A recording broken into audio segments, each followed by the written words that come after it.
Good morning! Magluluto po ako ng almusal ngayong umaga at panoorin nyo na lang ako dahil wala akong magawa ngayon kundi ang magluto. Yun lang.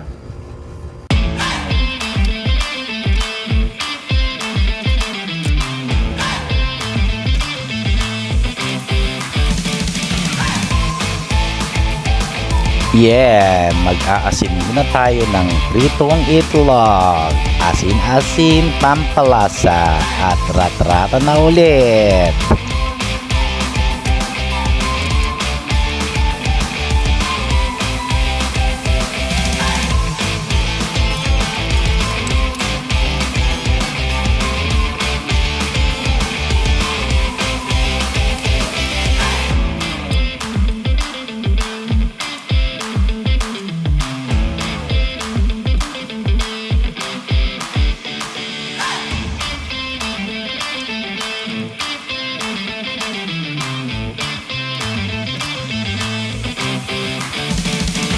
At yun na nga, babay na sa inyong lahat. Tignan nyo na lang ang picture na pang almusal. Yummy, yummy, yummy. Let's eat everyone!